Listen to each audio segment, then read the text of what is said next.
سکندر 350 سے 323 قبل مسیح تک مقدونیہ کا بادشاہ رہا۔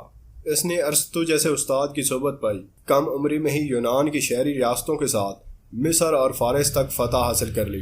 کئی اور سلطنتیں بھی اس نے فتح کی، جس کے بعد اس کی حکمرانی یونان سے لے کر ہندوستان کی سرحدوں تک پھیل گئی۔ صرف 22 سال کی عمر میں وہ دنیا فتح کرنے نکلا۔ یہ اس کے باپ کا خواب تھا اور وہ اس کے لیے مکمل تیاری بھی کر چکا تھا، لیکن اس کے دشمنوں نے اسے قتل کرا دیا۔ اب یہ ذمہ داری سکندر پر عائد تھی کہ وہ اپنے باپ کے مشن کو کس طرح پورا کرتا ہے۔ باپ کی موت کے وقت سکندر کی عمر 20 سال تھی، لیکن وہ اس لحاظ سے خوش قسمت تھا، کسی مشکل کے بغیر اسے مقدونیہ کی حکمرانی مل گئی، ورنہ اس زمانے کا قاعدہ تو یہی تھا کہ بادشاہ کے انتقال کے بعد تخت کے اصول کے لیے لڑائیاں شروع ہو جاتی تھیں، اور اس لڑائی میں ہر وہ شخص حصہ لیا کرتا تھا جس کے پاس تخت تک پہنچنے کا ذرا بھی موقع ہوتا تھا۔ سکندر ایک تو اپنے باپ کا اکلوتا بیٹا تھا، دوسرا اس وقت مقدونیہ کی حکمرانی کا کوئی خاص دعوے دار نہیں تھا، لیکن احتیاط کے طور پر سکندر نے ایسے تمام افراد کو قتل کرا دیا جو کسی بھی طرح سے اسے نقصان پہنچا سکتے تھے، یہاں تک کہ اپنی ماں کے اکسانے پر اپنی دودھ پیتی سوتیلی بہن کو بھی قتل کرا دیا۔ سکندر کی ایک اور خوش قسمتی یہ بھی تھی کہ اسے ارسطو جیسا استاد ملا جو اپنے زمانے کا قابل اور ذہین ترین انسان سمجھا جاتا تھا۔ اس کے علاوہ اس کے باپ فلپ نے اپنے بیٹے کی جسمانی تربیت پر خصوصی توجہ دی اور اس کے لیے اسے شاہی محل سے دور ایک پرفضا مقام پر بھیج دیا تاکہ عیش و عشرت کی زندگی سے وہ سست نہ ہو جائے۔ یہاں سکندر نے جسمانی مشقیں بھی سیکھی اور گھڑ سواری، نیزہ اور تلوار بازی میں مہارت بھی حاصل کی، اور ساتھ ہی ساتھ ارسطو اس کی ذہنی تربیت بھی کرتا رہا۔ حکمرانی کے ابتدائی دنوں میں سکندر نے یونان کے دارالخلافہ سمیت دیگر پڑوسی ممالک اپنے ساتھ ملانے کی کوشش کی۔ اس کی وجہ یہ تھی کہ اپنی مہم پر نکلنے سے پہلے وہ نہ صرف اپنی فوج کو مضبوط کرنا چاہتا تھا، بلکہ اس کو یہ بھی فکر تھی کہ کہیں اس کی غیر موجودگی میں کوئی مقدونیہ پر حملہ نہ کر دے۔ 2 سال اس کام میں بیت گئے۔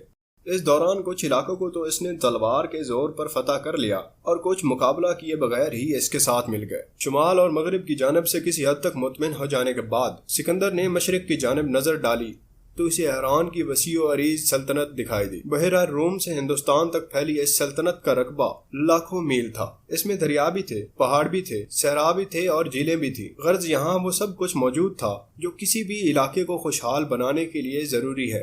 یہی وہ وجہ تھی کہ ایرانی سلطنت پوری نہیں، آدھی دنیا کی حیثیت ضرور رکھتی تھی۔ یہاں تقریباً ہر رنگ اور ہر نسل کے لوگ آباد تھے۔ ایرانی سلطنت پر حملے کی ایک بڑی وجہ یہ تھی کہ ایرانی شہنشاہ دارا نے سکندر کے مخالفین کی خفیہ طور پر مدد کرنی شروع کر دی تھی۔ دراصل ایرانی فوج میں ایک بڑی تعداد ایسے یونانیوں کی تھی جو شروع سے ہی اپنے پڑوسی ملک مقدونیہ کے خلاف رہے تھے۔ انہی کے اکسانے پر دارا نے یہ قدم اٹھایا تھا۔ 334 قبل مسیح میں سکندر 35,000 فوج کے ساتھ مقدونیہ سے نکلا۔ اس فوج میں 30,000 سوار اور 5,000 پیدل تھے۔ سکندر کی پیدل فوج کی مشہور ترین چیز مقدونوی جتھا تھا۔ یہ 256 فوجیوں کا مربع شکل کا دستہ تھا، یعنی ہر قطار میں 16 سپاہی تھے، اور ان قطاروں کی تعداد بھی 16 ہی تھی۔ ان کے ہاتھوں میں جو نیزے ہوتے تھے وہ بھی 16 فٹ لمبے تھے۔ یوں چلتے ہوئے جو پہلی 5 قطاروں کے سپاہی اپنے نیزے آگے کرتے تو ان کی نوکیں پہلی قطار سے بھی آگے نکل جاتی۔ مشرق کی طرف چلتے ہوئے دریائے گرانی کوس پر سکندر کا سامنا ایک قدرے چھوٹے ایرانی لشکر سے ہوا۔ اس لشکر میں 20,000 سوار اور 20,000 ہی پیدل سپاہی تھے۔ پیادوں میں زیادہ تر یونانی نسل کے لوگ تھے۔ لشکر کی کمان دارا کے قریبی لوگوں کے پاس تھی، ان میں اس کا داماد سپیتھر اواتیس بھی شامل تھا۔ سکندر کی فوج کا پتہ چلتے ہی ایرانیوں نے جو سب سے پہلا کام کیا وہ دریا کے ڈھلوان کنارے پر قبضہ کرنا تھا تاکہ دشمن کی فوج کی پیش قدمی کو روکا جا سکے۔ لیکن اس بات پر سکندر ذرا نہ گھبرایا۔ اسے معلوم تھا کہ اس کی فوج کا ایک ایک سپاہی دل و جان سے اس کے ساتھ ہے۔ اس نے انہیں حکم دیا کہ وہ دشمن کے تیروں کی پرواہ کیے بغیر دریا پار کر لیں۔ بس ایک مرتبہ دوسرے کنارے پر پہنچ گئے پھر ان کا دشمن پر قابو پانا مشکل نہیں ہوگا۔ سکندر کو اچھی طرح معلوم تھا کہ ایشیائی لوگ جہاں گھڑ سواری میں ماہر ہیں وہاں پیدل لڑائی میں خاصے کمزور ہیں۔ مزید یہ اس کے سپاہیوں کے پاس ایرانیوں کے مقابلے میں بہتر اسلحہ تھا۔ وہ سر سے پیروں تک زرہ میں ڈھکے ہوئے تھے اور ان کے نیزے ہلکے اور لمبے تھے۔ سکندر کی فوج کا جتھا درمیان میں تھا، جبکہ دائیں اور بائیں طرف سوار۔ دائیں طرف کے سواروں کی قیادت وہ خود کر رہا تھا پہلے پہل تو وہ آہستہ آہستہ آگے بڑھا، لیکن دریا کے قریب پہنچ کر اس نے اپنی رفتار کو تیز کر دیا، یہاں تک کہ کچھ ہی دیر میں اس کی فوج دریا پار کر کے دشمن کے عین مقابل کھڑی تھی۔ غم خسان کی جنگ شروع ہو چکی تھی۔ اونچائی پر ہونے کی وجہ سے شروع میں تو ایرانیوں کا پلہ بھاری رہا، لیکن بازی جلد ہی پلٹ گئی۔ مخدومی فوج نے جب خود اپنے سپہ سالار کو دشمن کی فوج کی صفوں میں گھستے دیکھا تو ان کی ہمت بن گئی اور انہوں نے ایرانیوں پر کڑی ضربے لگانا شروع کر دی۔ سکندر چمکدار زرہ پہنے اور سر پر مخدومی کلگی سجائے ایک شان سے آگے بڑھا اور سیدھا اس جگہ پر پہنچ گیا جہاں ایرانی سپہ سالار جمع تھے۔ وہ اس قدر بہادری سے لڑا کہ آن کی آن میں ایرانی سپہ سالاروں کی لاشیں گرنے لگی۔ سکندر کے بازوؤں کی طاقت کا اندازہ اس بات سے لگایا جا سکتا ہے کہ لڑتے لڑتے اس کے نیزے کے کئی ٹکڑے ہو گئے۔ تب اس نے اپنے ایک غلام کا نیزہ اپنے ہاتھ میں لیا اور لڑتے لڑتے اسے بھی توڑ ڈالا۔ تب اس کے ایک سپہ سالار نے اپنا نیزہ اس کے ہاتھ میں تھما دیا اور اس نیزے کے ایک ہی وار سے اس نے دارا کے داماد پیتھر اواتیس کا کام تمام کر دیا۔ جنگ جس طرح اچانک شروع ہوئی تھی اسی طرح اچانک ختم بھی ہو گئی۔ کئی ایرانی جرنیل میدان چھوڑ کر بھاگ نکلے، ان کے 1000 گھڑ سوار مارے گئے، باقیوں نے بھی بھاگنے میں ہی عافیت سمجھی۔ ایرانی سپہ سالار کی بدحواسی کا یہ عالم تھا کہ ان ہزاروں سپاہیوں کا استعمال کرنا ہی بھول گئے جو یونانی نسل کے تھے اور ایرانی فوج میں اجرت پر بھرتی ہوئے تھے۔ یہ جنگ کے پورے عرصے کے دوران ایک جانب خاموشی سے کھڑے رہے اور آخر میں مقدونیوں نے ان میں سے 2000 کو تو گرفتار کر لیا اور باقیوں کو موت کے گھاٹ اتار دیا۔ دوسری طرف مقدونیوں کا نقصان بہت کم ہوا تھا، ان کے 60 سوار اور 30 پیادے مارے گئے۔ البتہ ان مرنے والوں میں ایسے بھی تھے جو سکندر کے خاص آدمی کہے جا سکتے تھے۔ گرانی کوس کی فتح کے بعد سکندر کا سامنا شام کے ایک شہر کے مقام پر ایک بہت بڑے ایرانی لشکر سے ہوا۔ اس لشکر کی قیادت خود دارا کر رہا تھا اور اس میں تقریباً 1 لاکھ سپاہی تھے، لیکن یہاں بھی ہمت ہارنے کی بجائے سکندر نے اعلیٰ جنگی حکمت عملی اپنائی اور جلد ہی دشمن کے پیر اکھاڑ دیے۔ ایک دفعہ پھر کئی ایرانی جرنیل میدان چھوڑ کر بھاگ گئے۔ دارا نے تو بھاگتے ہوئے یہ بھی پرواہ نہ کی کہ اس کے خیمے میں اس کی ماں اور بیوی بچے بھی موجود ہیں۔ اس جنگ میں ایرانیوں کا نقصان بھاری ہوا جبکہ مقدونیوں کا نقصان بہت کم تھا۔ سکندر نے دشمن کی ایک بہت بڑی تعداد کو قیدی بنا لیا تھا، لیکن دارا کی بیوی بچوں کے ساتھ نہایت ہی عمدہ سلوک کیا۔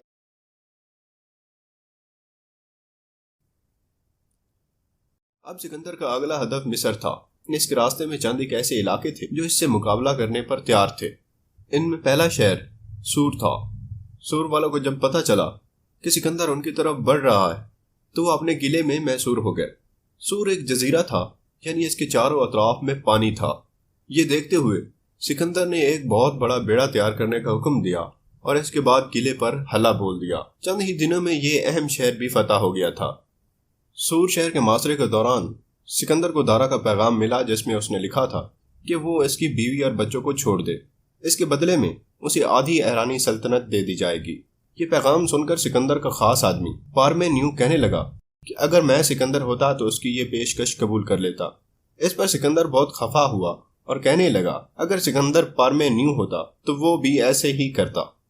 اس نے دارا کی یہ پیشکش مسترد کر دی اور پیغام بھجوایا کہ اگر اس کے علاوہ کوئی اور پیشکش ہے تو دارا خود آ کر بات کرے۔ سور کے بعد غزہ شہر کی باری آئی۔ اس کی فتح کے بعد سکندر مصر میں داخل ہوا اور توقع کے برخلاف یہاں کے حکمرانوں نے بغیر کسی فوجی کارروائی کے سکندر کے آگے ہتھیار ڈال دیے۔ یہاں کچھ عرصہ قیام کرنے کے بعد وہ دریائے نیل کے راستے سمندر کی طرف بڑھا اور ایک مناسب جگہ پر پڑاؤ ڈالا اور ایک نئے شہر کی بنیاد رکھی۔ اس قدیم شہر کا نام اسکندریہ ہے جو آج بھی مصر کے اہم ترین شہروں میں شمار کیا جاتا ہے۔ 331 میں سکندر نے پھر مشرق کی طرف پیش قدمی کی۔ اس نے سب سے پہلے عراق کا مشہور دریائے فرات کو عبور کیا اور قدیم شہر نیو نیوا کے قریب گوگا میلا کے مقام پر اس کا سامنا شہنشاہ ایران کی عظیم الشان فوج سے ہوا۔ نیو نیوا وہی شہر ہے جہاں حضرت یونس علیہ السلام کی پیدائش ہوئی تھی۔ بعض تاریخ دانوں کا خیال ہے کہ گوگا میلا کی جنگ میں دارا کی فوج میں کم و بیش 20 لاکھ پیادے، 40,000 سوار، 200 تلوار باز رتھ تھے۔ رتھ بیل گاڑی کی ایک قسم ہے۔ 15 ہاتھی اور بے شمار یونانی سپاہی تھے۔ دارا نے لڑائی کے لیے مقام کا انتخاب بھی بڑا سوچ سمجھ کر کیا۔ اسے معلوم تھا کہ رتھ اونچی نیچی جگہوں پر نہیں چل سکتے، اس لیے اس نے ان کے لیے ایک مخصوص جگہ پر زمین کو بالکل ہموار کروا دیا۔ اپنے سے 20 گنا بڑی فوج کو دیکھ کر بھی سکندر گھبرایا نہیں، بلکہ اس کے ذہن میں فوراً لڑائی کا ایک شاندار منصوبہ آ گیا۔ سب سے پہلے اس نے اپنے جرنیلوں کو بلا کر ایسی پرجوش تقریر کی کہ سب کی ہمت بن گئی۔ اس کے بعد اس نے حملے میں پہل کرنے کی بجائے انتظار کرنا شروع کر دیا۔ اس دوران اس نے اپنے سپاہیوں کو مکمل آرام کرنے کا حکم دیا تاکہ جنگ شروع ہونے تک وہ بالکل تازہ دم اور چاقو چابند رہیں۔ اس کے برعکس ایرانی سپہ سالار نے اپنے سپاہیوں سے مسلسل سنتریوں کا کام لے کر انہیں تھکا دیا تھا۔ دارا نے اپنی فوج کی ترتیب اس طرح سے کی تھی کہ خود درمیان میں تھا اور دائیں بائیں آگے پیچھے اس کے نہایت ہی قابل اعتماد آدمی تھے۔ ادھر مقدونی سپہ سالار سکندر کو معلوم تھا کہ کسی بھی فوج کی دائیں طرف کا دستہ جنگ میں نہایت ہی اہمیت کا حامل ہوتا ہے، اس لیے اس نے اس کی قیادت اب نہایت ہی قابل اعتماد جرنیل پارمینیو کو سونپی اور انتہائی دائیں جانب فوجیوں کی ایک اضافی قطار بھی متعین کر دی تاکہ کسی اچانک حملے کی صورت میں مؤثر دفاع کیا جا سکے۔ لڑائی شروع ہوئی تو دونوں فریقوں کو اپنی فتح کا یقین تھا۔ سکندر کے پاس نہ صرف اچھا ذہن تھا بلکہ اس کے پاس اچھے ہتھیار بھی تھے۔ وہ پہلے ہی ایرانیوں پر فتح حاصل کر چکا تھا، یہی باتیں اس کے اعتماد کی وجہ تھی۔ دوسری جانب دارا کو تعداد کی برتری کی وجہ سے فتح کی امید تھی۔ لڑائی کا آغاز دارا کی طرف سے ہوا اور اس نے سب سے پہلے اپنے رتھ روانہ کیے۔ اسے یقین تھا کہ یہ دشمن کی فوج میں خلبلی مچا دیں گے، لیکن جب اس نے دیکھا کہ مقدونی سپاہی بڑی مہارت سے اپنا دفاع کر رہے ہیں تو اس نے پیادوں کو وار کرنے کا حکم دے دیا۔ بس یہی اس کی سب سے بڑی غلطی تھی اور اس کی توقع سکندر کر رہا تھا۔ پیادوں کو اس وقت استعمال کیا جاتا ہے جب لڑائی آخری مراحل میں ہو اور دشمن پر آخری وار کرنا ہو۔ پھر کیا تھا، پیادوں کی حرکت میں آتے ہی ایرانی فوج کی ترتیب بالکل ہی ختم ہو گئی، ان کی صفوں میں خلا آ گیا۔ یہ دیکھتے ہی سکندر نے اپنے نیزہ برداروں اور مقدونی جتھوں کو حملے کا حکم دیا۔ اس حملے کی خاص بات یہ تھی کہ اس کی قیادت خود سکندر کر رہا تھا۔ گرانی کو اس کے مارکے کی طرح اس مرتبہ بھی سکندر نے سب سے پہلے ایرانی فوج کے بڑے بڑے جرنیلوں کو نشانہ بنایا اور آن کی آن میں ان کی لاشیں کٹ کٹ کر گرنے لگیں۔ دارا نے جب ایک کے بعد ایک آدمی کو گرتے دیکھا تو وہ ہمت ہار بیٹھا اور میدان چھوڑ کر بھاگ نکلا۔ بس یہی اس کی جنگ کا انجام تھا۔ اس کے بعد اگرچہ ایرانی فوج کے جتھوں نے تھوڑی بہت مزاحمت کی، لیکن یہ انفرادی سطح پر تھی اور یہی وجہ ہے کہ مقدونی فوج کا بال بھی باقا نہ ہو سکا۔ سکندر نے جب دیکھا کہ اس کے سپاہیوں نے میدان مار لیا ہے تو وہ دارا کے تعاقب میں نکلا تاکہ بار بار کے مارکوں کی بجائے ایک ہی دفعہ میں اس کا کام تمام کر دیا جائے، لیکن وہ اس کے ہاتھ نہ آیا۔ کہا جاتا ہے کہ بعد میں ایرانی جرنیلوں نے خود ہی اسے قتل کروا دیا تھا۔ یہ واقعہ موجود ایران کے دارالحکومت تھاران کے پاس پیش آیا تھا۔ سکندر جب اس جگہ پہنچا تو اسے دارا کی لاش ملی۔ تب اس نے اسے واپس مستقر ایرانی سلطنت کا دارالخلافہ روانہ کر دیا اور حکم دیا کہ اسے تمام شاہی اعزازات کے ساتھ دفنایا جائے۔ اتنی کامیابیوں کے بعد حالات میں بہت سی تبدیلیاں آ چکی تھیں۔ سکندر کی فوج اب وہ نہیں رہی تھی جو مقدونیہ سے روانگی کے وقت تھی۔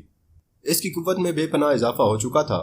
اس نے ایرانی سلطنت کے ایک بہت بڑے حصے پر قبضہ بھی کر لیا تھا اور وہاں کے لوگوں نے بھی اس کی اطاعت قبول کر لی تھی۔ وہ یونانی سپاہی جو اجرت پر ایرانی فوج کے لیے لڑ رہے تھے اب سکندر کے ساتھ شامل ہو چکے تھے اور سکندر نے ان کے لیے وہی معاوضہ مقرر کیا جو انہیں شہنشاہ ایران دیا کرتا تھا۔ ان سب باتوں کے علاوہ اب سکندر کی طبیعت میں خاصا تبدیلی آ گئی تھی۔